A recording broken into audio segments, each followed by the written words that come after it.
Welcome. In this video, this is video number 2 of this free video series. We're going to talk about ideals versus reality. Sitting here with Coach Rob of EgoEdge.com.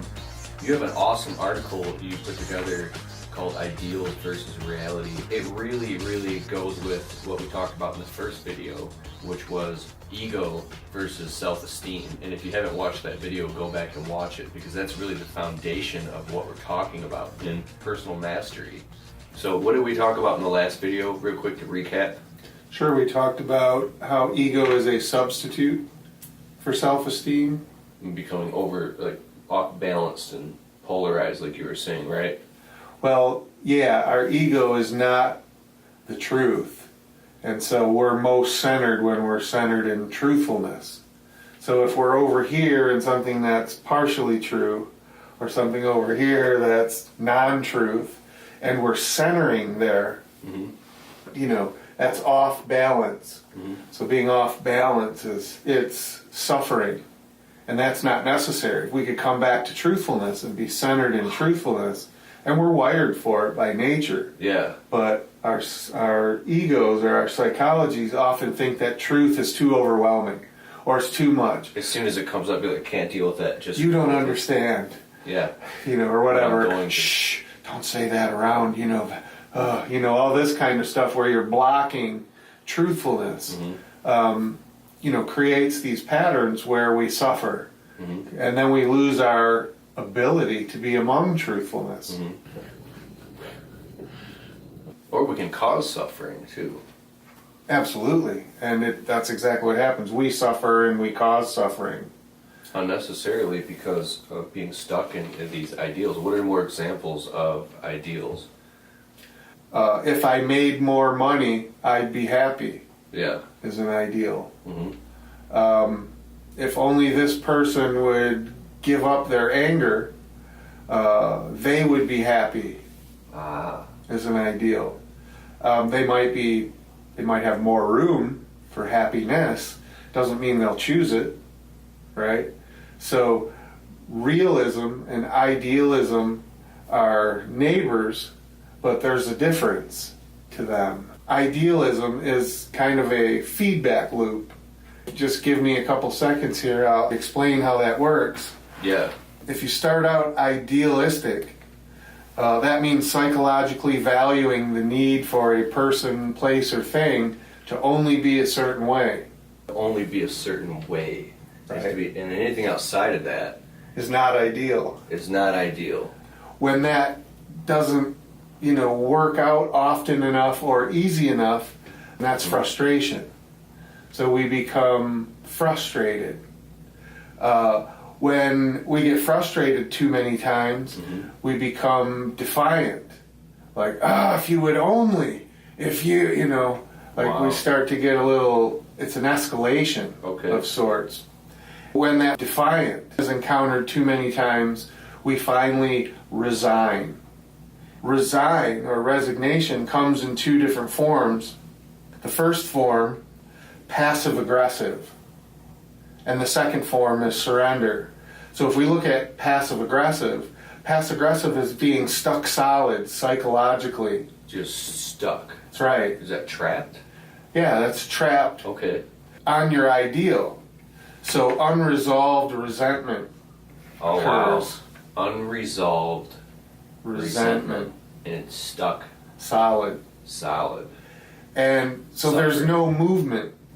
You had the ideal, right? You got frustrated, you even got defiant. Now you're just stuck solid. And people say he's got an attitude, right? That's when somebody's walking around, they won't say hi, they don't invite you to the social gathering, something like that. It's because they are passive-aggressive. They're hurting you, by not giving you any connection or communication or something like that. They're resigned from dealing with it. They're right. You're never going to get it. So I just have an attitude, I'm stuck solid.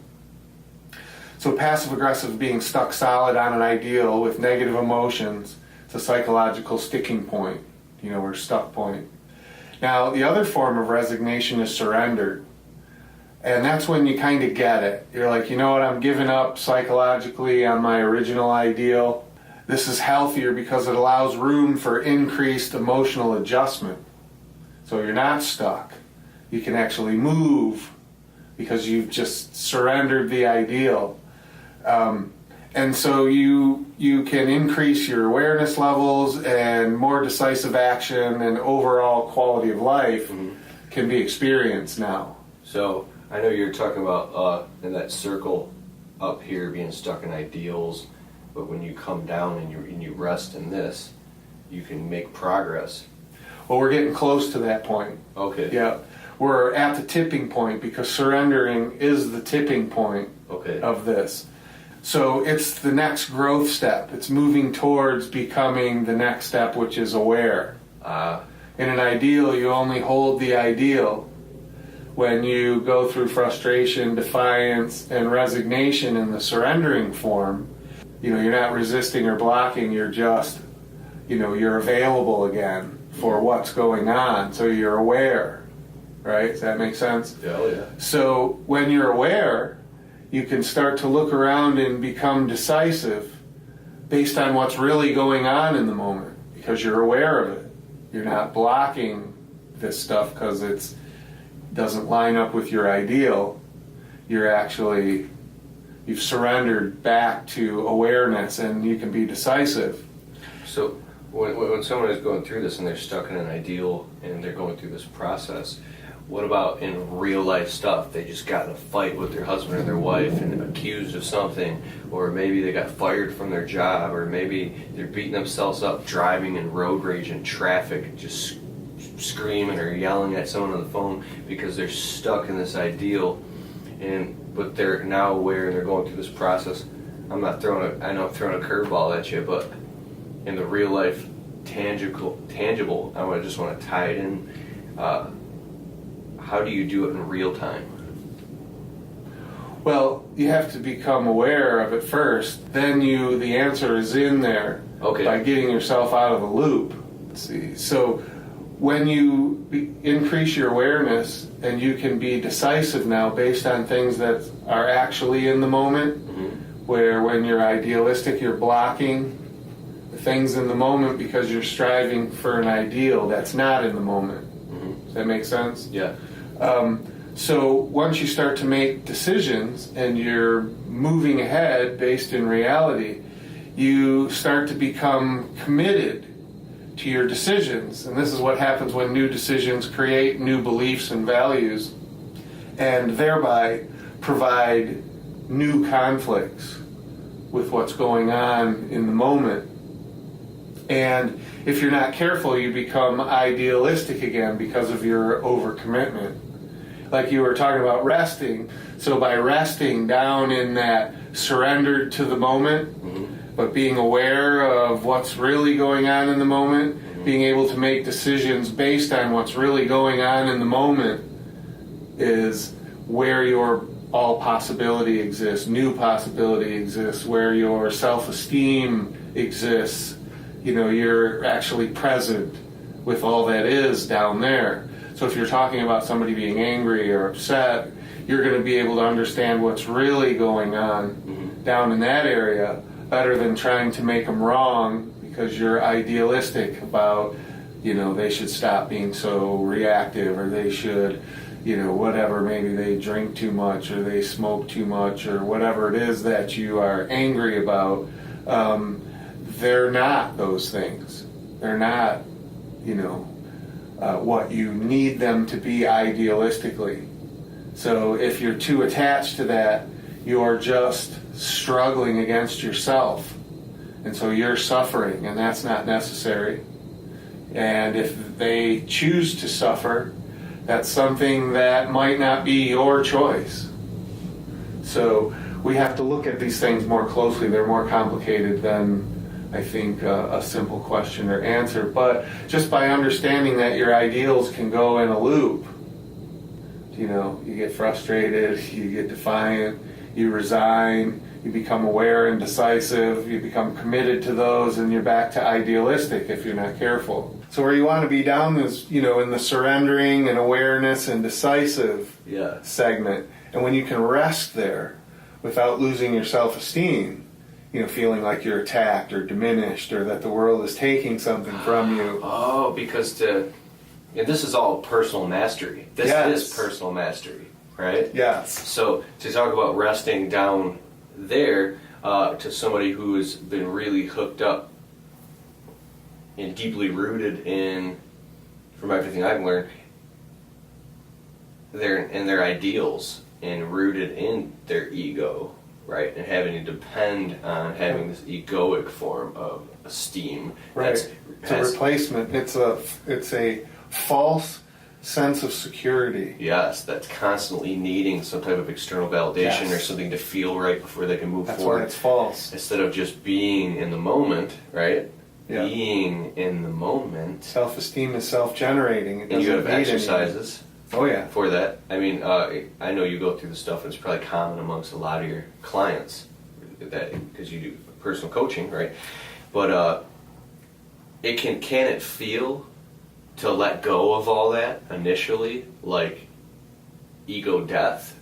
What I mean by that is because when you coached me back in the day, I mean, to be completely honest, I mean, in the middle of the night, I found myself, I was crying, and I felt like I was kind of losing control. And I called you up, and I was like, what's going on with me? How come when I begin to peel all this stuff off and come back to reality, it feels like something's missing? Sure. The saying, I think, that goes well with that is that my world is not falling apart, it's falling into place. Yes. Because the ego, when you take partial truths and you make that the center, you become egocentric, then you're off balance. And you keep forcing that to be your center. It takes so much. It takes a lot of energy to hold it out of balance, like something that's wobbling. And it becomes habit. It becomes heavy and like habitual. Mm-hmm. So you're off center, believing you're centered. It's suffering. So that's a suffering. Yeah, it's a struggle. You're disintegrating because there's a wobble. So your relationships don't really thrive. Your self-esteem is not thriving. It's challenged. So we tend to just, we can reduce ourselves and just want, to be left alone in our living rooms, and maybe hopefully there's enough food in the refrigerator, and then that's like, peace. But really, that's such a small potential, for what people are capable of. So we want to be careful about what we're blocking, what we're missing out on, and cleaning that up restores all kinds of new possibility. And essentially that's what we're missing, is new possibility. We get into such a habit that, what we did yesterday is probably about 90% the same as what we're going to do today. Mm-hmm. So to kind of put this in a conclusion, one more question I want to ask is, so if somebody starts to let go of their ideals and move into reality, that space, that space. Awareness. Presence. What can happen in a relationship of somebody else they're with that's also in that codependent space, whether it be employee, boss, coworker, or mate, boyfriend, girlfriend, fiance, husband, wife, any type of relationship? What can happen when you start to, you know what I'm saying? Move I think to reality. I would say new possibility. We know it's written on our heart for what is possible. That's why we, gravitate towards art or music, or these sorts of things, because they remind us of what is possible. And if it wasn't, we wouldn't be attracted to it. Mm-hmm. So something is happening that diminishes our resourcefulness for that possibility in our own lives. And we tend to want to blame, I don't have enough money, my partner is an ass, my family was never there for, all these things which might be partially true, but they're not the truth. The truth is you are capable of new possibility. Yeah. If not all possibility, within reason. But if you want to be happier, if you want to be more successful, if you want to be faster, if you want to be able to relax, if you want to be, if you have those desires, that's all possible. Wow. So this is all in your free PDF download you've included with this video. So check that out. Make sure you download it, read it. There's a lot to learn from it. And what are we going to talk about in the next video? What are you going to share with us? The next video is going to be about different stages of growth and development. We all start in the first stage. When we realize that's insufficient, we start to develop second stage skills. When we realize that what that accomplishes is still insufficient, and we start to develop third stage skills. And when we realize that there's still more, then we enter the fourth stage. Whoa, so what are most people in just right now? Somewhere between first stage and second stage. Most people are between first and second stage. Yeah. And heavier on the first stage side. So that means that not fully functional. Most lowest function, and then second stage is more functional. Yep. But then you're talking about moving to the third stage. What does that look like? Well, the third stage is difficult for first stagers and second stagers to perceive as valuable. They get some glimpses. Yeah. Yeah. Just like the first stage people can't see value in the second stage because of what it takes from them. Wow. And this is personal mastery. Yeah. The journey to personal mastery. Sure, like we talked about in this article, if we could kind of rest in this awareness, wow, decisiveness, in that space is where our third and fourth stage possibilities exist. But if you're not there and you're stuck up here in your idealism, you're probably going to be first stage. Yeah. If you, yeah, exactly. So to move forward in that journey, this is a process, but it can be sped up. Oh yeah, just through awareness. Wow. Okay. Let's do it. All right. Cool.